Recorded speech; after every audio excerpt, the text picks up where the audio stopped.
10 mistakes that stop you from thinking in English, and how to fix them. Let's be honest. Welcome to Fluent Career English. Hey everyone, welcome back. I'm Alex, your host.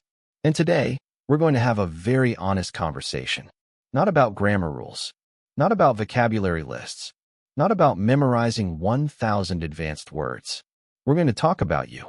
Specifically, the small daily habits that are quietly stopping you from thinking in English. And here's the thing. Most learners don't fail because they're not smart. They don't fail because they don't try.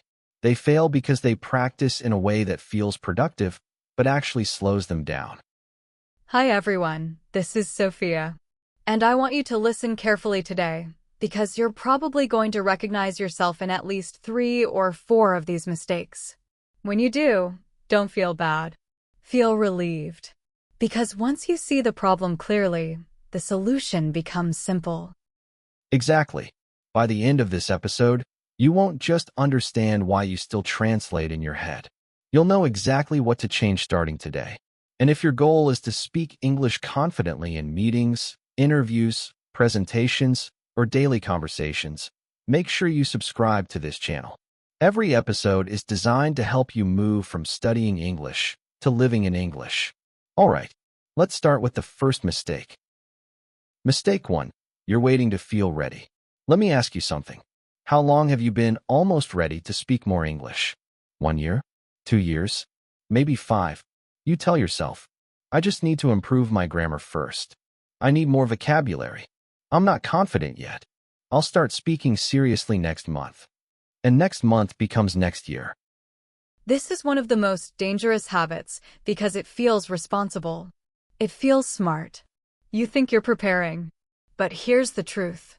You don't build confidence before speaking. You build confidence by speaking. Think about learning to drive. You don't read 10 books about driving and then suddenly feel confident. You sit in the car. Your hands shake. You make mistakes. You stall the engine. And slowly, your body adapts. Language works the same way. Your brain adapts through use, not preparation. The solution to mistake 1. Start before you feel ready. Tonight, speak for 1 minute about your day. Alone. No script. No notes. Just speak. It will feel slow. It will feel awkward. You will pause. That's normal. That discomfort is not failure. It's growth. And if you do this daily, something interesting happens. The pauses get shorter. The fear gets smaller. The sentences get smoother.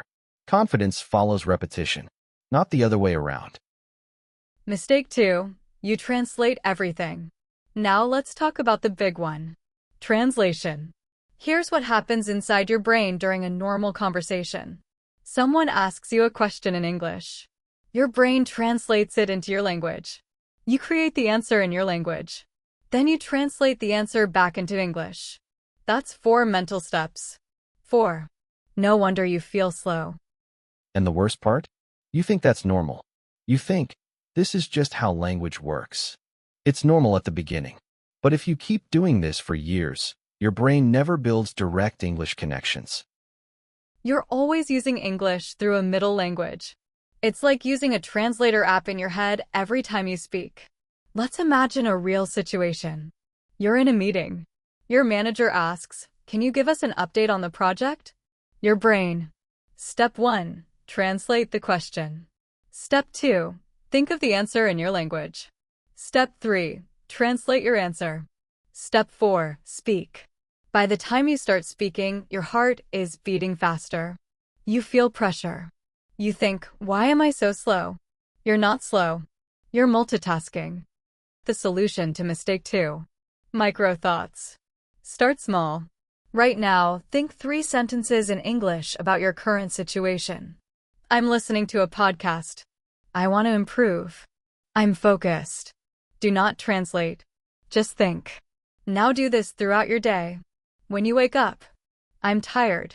I don't want to get up. I need coffee. When you eat. This tastes good. It's too salty. I'm still hungry. Small thoughts train direct thinking. Small thoughts build mental speed. And speed reduces translation. Mistake 3. You try to be perfect while speaking. Let's be honest. When you speak English, do you monitor yourself constantly? Is that the correct tense? Did I use the right preposition? Should I say in or on? You start a sentence, then stop halfway to correct it. That habit destroys flow. Native speakers don't analyze grammar while speaking. They rely on patterns. And here's something important. Your brain cannot focus on accuracy and speed at the same time. When you prioritize perfection, fluency suffers. Let's think about children. When children learn their first language, they say things like, I go to school. She no like it. It's wrong. But they keep speaking.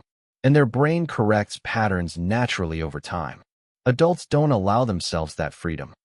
The solution to mistake 3. Separate practice types. Have one session for fluency. Have another session for accuracy. During fluency practice, no stopping, no correcting, no apologizing. Just flow. During correction time, review mistakes calmly. Fluency first. Polish later. Mistake 4. You consume English but don't produce it. This one is very common for motivated learners. You listen to podcasts. You watch YouTube. You read articles. You understand everything. But when someone asks you to speak, your mind feels empty. Why? Because understanding is passive. Speaking is active. Think of it like sports. Watching football does not improve your ability to play football. You must move your body. Language is mental movement. If you never practice output, your brain never trains real-time production. The solution to mistake 4. Daily output. Narrate your life. Right now, describe what you're doing. I'm sitting. I'm holding my phone. I'm concentrating. Later, while cooking, I'm cutting vegetables. This smells good. I need more salt. No audience. No pressure. Just practice. Speaking to yourself is not strange. It's training. Mistake 5. You're afraid of sounding stupid. Let's say this clearly. You are not afraid of English. You are afraid of judgment. You're afraid someone will think. Your grammar is bad. Your accent is strange. You sound childish. So what do? You speak less. You choose short answers. You avoid complex sentences. You stay safe. And here's the problem. When you protect your ego, you slow your growth. Fluency requires vulnerability. That's uncomfortable, but it's necessary. Let's imagine 2 learners. Learner A speaks often, makes mistakes, laughs, keeps going. Learner B waits, studies silently, speaks only when sure. After 1 year, who speaks more naturally? It's always learner A. Not because they're smarter, because they trained through imperfection. The solution to mistake 5. Change your relationship with mistakes. Instead of thinking, I made a mistake. I'm bad. Think, I made a mistake. That means I'm using English. Mistakes are data. Every mistake teaches your brain what to adjust next time. Also remember this. Most people are not analyzing you as much as you think. They are thinking about themselves. Speak anyway. Mistake 6. You never create English-only time. Let's talk about your daily environment. Your phone is in your native language.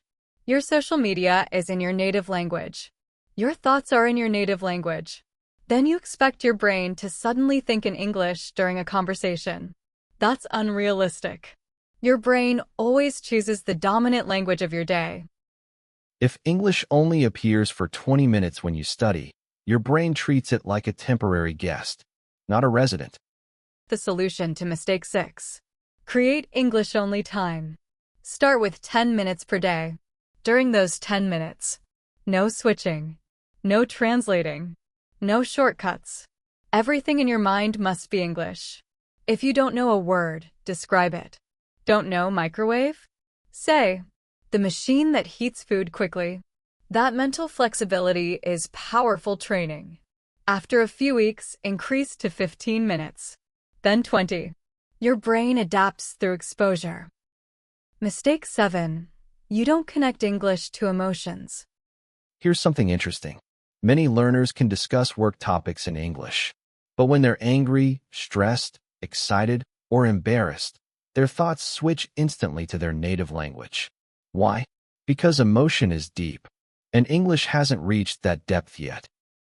If English only exists in textbooks and professional situations, it stays superficial. Real fluency happens when English connects to your feelings. The solution to mistake 7. Practice emotional sentences. When you feel something, label it in English. I'm frustrated. I'm nervous. I'm disappointed. I'm proud of myself. I feel overwhelmed. Say it out loud, or think it clearly.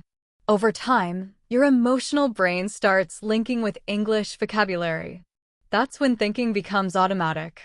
Mistake 8. You try to think too big. Some learners try to jump directly into complex topics, politics, philosophy, advanced debates, and when they struggle, they think, I can't think in English. But the problem isn't ability, it's scale. If you can't run a marathon, you don't start with 42 kilometers. You start with 1. Small thoughts build mental speed. Mental speed builds fluency. The solution to mistake 8. Think small. Very small. Micro thoughts. It's cold. I'm bored.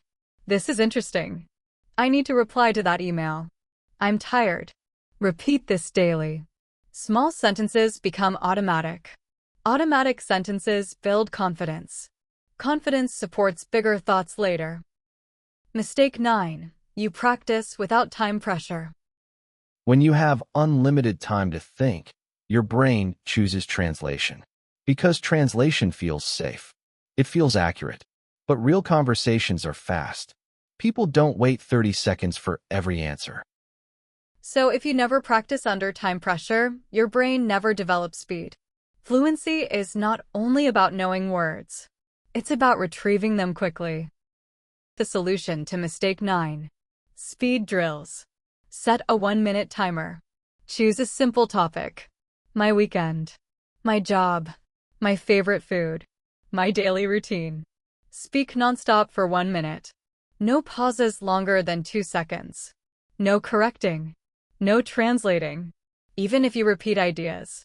Even if you use simple vocabulary. Speed builds automatic retrieval. Automatic retrieval builds thinking in English. Mistake 10. You're inconsistent. This is the quiet killer. You practice intensely for 3 days. Then life gets busy. You stop for a week. Then you start again. Then you stop again. Your brain never builds momentum. Language learning rewards consistency, not intensity. 10 minutes daily is stronger than 2 hours once a week. Your brain rewires itself through repetition, not through occasional effort. The solution to mistake 10. Create a simple, realistic routine. Morning. 5 minutes of micro thoughts. Afternoon. Narrate one activity. Evening. 1-minute speed drill. Before bed, ask yourself 3 questions in English. What did I do today? What did I learn? What will I do tomorrow? Simple, repeatable, sustainable. Let's pause for a moment. Take a breath. How many of these mistakes sounded familiar? 3? 5? All 10? That's okay. This is not about judging yourself. It's about upgrading your habits. All right. You've seen the mistakes. You've seen the solutions. Now, let's connect everything. Because understanding the problem is one thing. Believing that you can actually change is something else. Let's talk about something important. Your brain is not fixed. It's adaptable. Every time you repeat a thought pattern, you strengthen a neural pathway. If you translate every sentence for 5 years, your brain becomes very good at translating. If you think directly in English every day, your brain becomes good at that instead. Your brain does not choose the best method. It chooses the most practiced method. That means your current level is not your limit. It's just your habit. And habits can change. Not overnight, but gradually. And gradually is powerful. The shift from studying to living. There is a moment in every learner's journey when something shifts. At first, English feels like a subject. You study it. You analyze it. You prepare it. Then one day, English becomes a tool. You use it. You think in it. You react in it. That shift does not happen because you learned one more grammar rule. It happens because you practiced automatic thinking daily. Let's imagine your future. Close your eyes for a moment. Imagine you're in a meeting. Someone asks you a question in English. You don't panic. You don't translate. You respond immediately. Not perfectly, but naturally. Your voice is steady. Your sentences flow. Later that day, you realize something. You didn't translate. You just spoke. That moment is not luck. It's training. Why most people stay stuck? Most people never reach that moment. Not because they're incapable, but because they wait to feel confident. Avoid mistakes. Translate forever. Practice inconsistently. They stay in preparation mode. But fluency requires participation. Your new identity. I want you to stop saying, I'm learning English. Start saying, I'm building fluency. Or even better, I'm becoming someone who thinks in English. Identity matters. When you identify as someone building fluency, your actions align with that. You stop waiting. You start practicing. The compound effect of small practice. Let's calculate something simple. If you practice thinking in English for 15 minutes per day, that's 105 minutes per week. That's more than 90 hours per year. 90 hours of direct thinking practice. That changes your brain. Not dramatically in one day, but permanently over time. What will change first? Here's what usually happens when you stay consistent. Week 1. It feels unnatural. Slow. Forced. Week 2. You notice small moments of automatic thinking. Week 4. Some thoughts appear in English without effort. Month 3. Your speaking speed increases noticeably. Month 6. You feel like English is part of you. This is not theory. This is repetition. One powerful rule. If you remember only one thing from this entire episode, remember this. Thinking in English is not about knowing more words. It's about using the words you already know without translating. You don't need advanced vocabulary to think. You need automatic access. And automatic access comes from daily use. Your 7-day challenge. Let's make this real. For the next 7 days. 5 minutes of micro thoughts every morning. Narrate one activity daily. 1-minute speed drill. 10 minutes of English-only thinking. Label at least one emotion in English. That's it. Not complicated, but consistent. At the end of 7 days, you will notice a difference. Maybe small, but real. Sophia, if you could tell our listeners one thing before we end, what would it be? I would say this. You are not behind. You are not bad at languages. You are not too old. Your brain is still capable of adapting, but it adapts to what you repeat. So repeat English thinking. Not fear. Not doubt. Not translation. Repeat English. I love that. And I'll add this. If you can understand this entire episode right now, your brain already has enough knowledge to begin thinking in English. You don't need permission. You don't need perfect grammar. You need daily repetition. The real goal. Fluency is not about sounding like a native speaker. It's about expressing your ideas without fear. It's about answering questions in meetings without panic. It's about sharing your opinions confidently. It's about freedom. And freedom comes from automatic thinking. Your decision. Right now, you have 2 choices. Option 1. Feel motivated for 5 minutes, then do nothing. Option 2. Choose one habit and start today. Your future fluency depends on that choice. Not on talent. Not on intelligence. On repetition. Keep showing up. Keep practicing. Keep thinking in English, even when it feels slow. Because one day, it won't feel slow anymore. Thank you for spending this time with us on Fluent Career English. If this episode helped you, subscribe to the channel and share it with someone who is serious about improving their English speaking skills. Your journey is not about perfection. It's about progress. And we'll see you in the next episode.